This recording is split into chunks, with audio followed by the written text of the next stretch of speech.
Okay guys, think of this as linear phase part 2.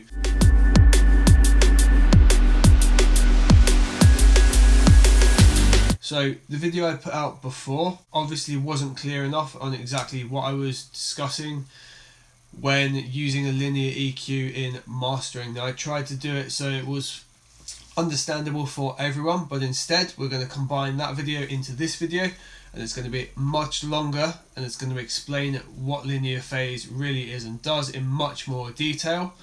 Hopefully that's still going to be interesting for you guys and we'll be able to keep your attention. Essentially we're going to have to borrow a little bit of footage from the lovely Dan Worrell, because he's done a FabFilter video looking at linear phase with ProQ, which is damn convenient because it's what I ended up using, so it's going to correlate nicely. He's using a graph that shows the different phases as well that happen. So when you're doing a cut, for example, you can see very steep different phase issues, and I'll explain more why in some cases those are better towards mastering. Now I understand that some of you think that a phase difference doesn't affect a pre-balanced track, a single piece of audio. You are correct, and the way that I explained it perhaps wasn't clear enough, but if you're working in stereo, you've instantly got two pieces of correlating audio that can be affected and are affected by phase differences. If you're working in mid-side, you've instantly got two different correlating pieces of audio that are affected by phase differences, and 99% of mastering work you're going to be doing is going to be in stereo, and you're going to be EQing the left and right or mid-sides separately to some degree. So let's have a look at that. Okay, so first thing here, we are looking at a graph which on the right hand side is ProQ and on the left is showing the phase differences. So we just went from zero latency there and we could see there was a phase difference. When we've swapped to linear phase, we see that the graph is now completely flat. If we swap that back to zero latency, we can see it's both a positive and negative, and the crossover point there is the peak, or in this case the peak dip of the EQ. And the phase differences happen at the steepest part of the slope based on the Q of that EQ change. So these phase differences are happening to left and right of your boost or cut point. Regardless of whether you're boosting or cutting, you are coming into contact with these phase discrepancies at those 2 points. Now, just for demonstration purposes and sheer volition that I'm not being cheeky or anything here, I've got exactly the same EQ open, exactly the same parameters set on the FabFilter. If we look to the bottom left here, it says zero latency on both. Zero latency has got effectively the maximum phase shift of this particular EQ. It's a great EQ, but this is a natural thing that occurs. After this one, they've also got gain. There's nothing else going on apart from some phase inversion here. And if we play these two tracks together, they'll completely cancel out. So we get nothing but silence even though it's playing, and that's because we've got exactly the same level of phase shift and EQ happening on both channels. Now on the third one here, I've done the same thing.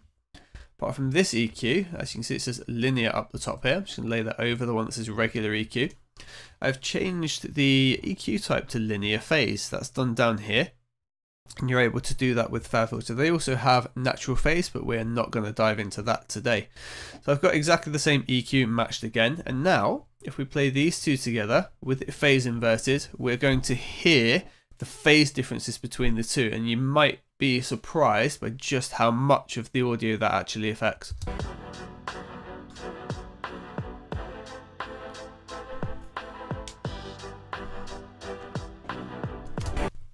So that's not due to the amplitude differences, that is down to the phase differences.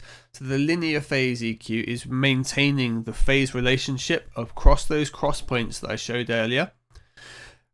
Whereas the EQ here on the left is not doing that. There are phase shifts happening when you make an adjustment.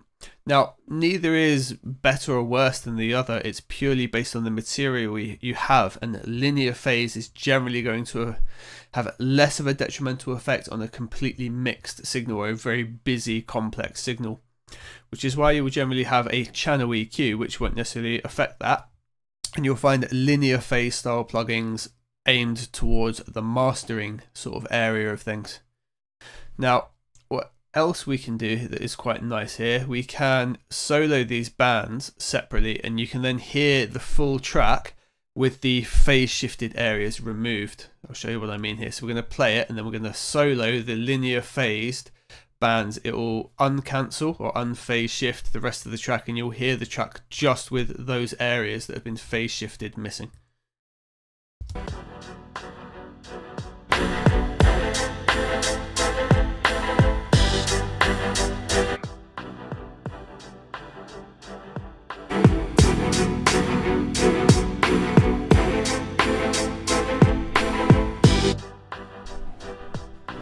If we listen to the track as it should sound.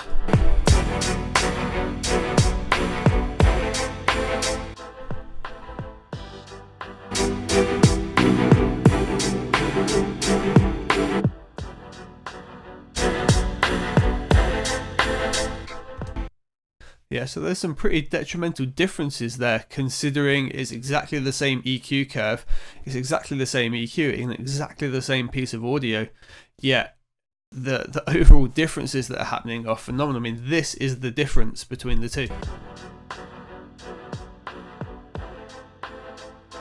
Okay, so we've seen that there is a difference between what would be described as a regular minimum phase EQ and a linear phase EQ. We've heard the difference between the two. Now, whether or not you can perceptually hear those differences, that's going to be down to you, and whether you prefer one sound to the other, that's going to be down to you. This bit here is where it becomes really important as to which one you're using. So in mastering, you may be working in mid-side or even just left and right channels. Now, I know what you're going to say, you should go back to the mix and fix things like that. I'm glad you guys live in a perfect world, but that's not always the case. If you're mastering for someone, you might not be able to do that. You might not be able to send it back and tell them to go and adjust the hi-hat on the right in the mix. You're going to have to work on that bit with an EQ. If that's happening down in the low end, a linear phase EQ is going to be the best option for you. Equally, if you're working in mid-side, cutting out the low end with a minimum phase EQ can cause issues when the track is summed back to mono. We're going to show a couple of examples with that right here. And the other thing is, if you are stem mastering, so if you have got the different bits of audio, so the drum bus, an instrument bus, a vocal bus, using linear phase on those, so you've got the same phase correlation working between all those tracks, is where it's really important. So let's have a look at the example I've got set up here. It's a little bit extreme, but I've tried to keep it within sort of respectable limits for you guys to be able to hear it and hear what's going on and get a good understanding of it. Let's check it out. Okay guys, just a quick explanation of what we've got going on. This track here, where we've got the tube fab filters and the gain plugin, is this. Say my name out loud. Perhaps peaks a little bit loud for what we want to do here, but hey, we've grabbed that bit of audio, that's what we're going to work with. Now, the reason I've got the gain plugin on is so we can sum it to mono. The reason we want to check for mono compatibility, many like portable radios, like portable Bluetooth speakers and things like that, they'll sum audio to mono. So you're going to want to be compatible with those systems. And certainly that is an aspect of mastering, to check for compatibility across many platforms as possible, especially in the modern day where, say, Redbook CD data is a less important thing. It's more about that context of audio across multiple platforms. So we've got that to sum to mono. We've got two fab filter plugins. The one on the left hand side is our linear phase. The one on our right hand side is our zero latency. They are the opposite order on here. Now I've mimicked the settings exactly either side, and it's currently in left and right. On the right hand channel, we're dipping at 245 Hertz by 10 decibels, which is a huge amount, but I wanted you to be able to hear what's perceptually happening here. And on the left, we've also got a dip occurring. And on the left, we've also got a dip occurring, and that's got a much wider Q. And that should have less of an effect the lower down the spectrum we go, the more important those phase shifts happen. See, higher up the spectrum, we've got a lot more frequency bands, so less disturbance and less obvious phasing issues. The lower down we go, the wider and fatter these bands get, and the easier it is to disturb them in terms of phase relationship. So if we play the track back and we introduce the linear phase and then we put the track into mono, you should hear very small differences. In fact, we'll play the track, put it in mono, and then introduce the linear phase EQ. Say my name out loud, talking to me through hymns. Say my name out loud, oh, teddy bear, the fight is now gone. Say my name out loud, talking to me through hymns. Say my name out loud, oh, teddy bear, the fight is now gone. Say my name out loud. Okay, so as you hear, there is obviously the dip happening, but there is the balance of the track remains the same, especially when summed to mono, because those dips on the left and right are being countered by the opposite channel, and it just gives us an overall a nice balance again. Now, when we introduce the zero latency or minimum phase one, I want you to really have a listen to the bass and what happens to that, and there is quite a large effect happening to it. So we're going to turn the linear one off, we're going to play the track again, and I'm going to introduce the zero latency. You will notice when I introduce the linear phase, we've got some jumps in audio, and that's due to logic catching up with the latency introduced by linear phase. Say my name out loud, talking to me through hymns. Say my name out loud, oh, teddy bear, the fight is now gone. Say my name out loud, talking to me through hymns. Say my name out loud, oh, teddy bear. See how that's just changing the balance of the bass ever so slightly. If we bring this down and make it somewhat more extreme, something I would certainly hope you never do in mastering as a 20 dB cut, but it's much more obvious what's happening here. Say my name out loud, talking to me through hymns. Say my name out loud, oh, teddy bear, the fight is now gone. Say my name out loud, talking to me through hymns. A huge difference. Now, those bass frequencies in the track are going to be very close to mono, if any stereo material at all. So the fact that we've taken some frequency out on the right hand side, which is our right channel, because we've got two pieces of very similar audio happening here, those phase differences that are occurring due to the minimum phase, when it is then summed into mono and combined with the left channel, which is unaffected, we get phase cancellation there. Now, we've had to go quite extreme here in this example, but if you're making lots of small EQ adjustments in the mastering track and you're having to balance that left and right, or working in mid-side, it's going to affect the balance of the track overall when it becomes summed to mono. So if we leave this engaged, when I bring the track back into stereo, you'll hear the bass really come back in. Say my name out loud, talking to me through hymns. Say my name out loud, oh, teddy bear. That's just one example of where a linear phase would benefit you more in a mastering situation, which is certainly why mastering EQs, Ozone probably being the best example, where it has left and right and mid-side capability, when in digital mode is set to be a linear phase EQ. And so the debate rages on. Now, linear EQ isn't a magic fix-it-all. It has a couple of downsides. Firstly is obviously the latency, which we've already sort of demoed here. When you're bringing it in and out in a mix, you can certainly hear that stutter and things like that, which means it's pretty much out of the game for any live use, which is a shame because phase issues in live situations are definitely prevalent, especially when you're miking up drum kits. You need to spend a lot of time making sure you mic up your kit correctly. The other real downside is something called pre-ringing, which generally affects when you're doing pretty extreme cuts, and it gives a little preemptive ring effectively to the sound. I'm going to demonstrate that with a snare right now. Okay, so here is an example of what's known as pre-ringing.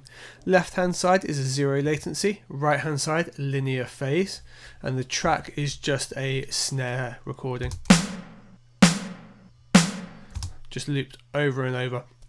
All we've done is cut the bottom end out because this tends to give the best example of this pre-ringing effect that you can sometimes experience in a linear phase.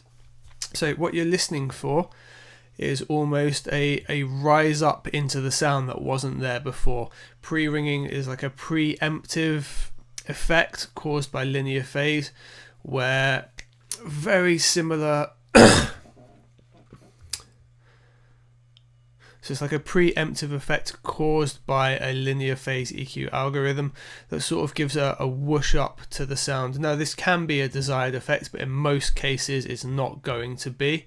In this case it sounds okay. In the track it might give an extra little bit of push, but you probably wouldn't normally want it. Just make sure that's disabled there. Okay, so we're just going to go play the snare, bring in the 0 latency, turn the 0 latency off, bring in the linear phase, and hopefully it'll be nice and clear to you the difference.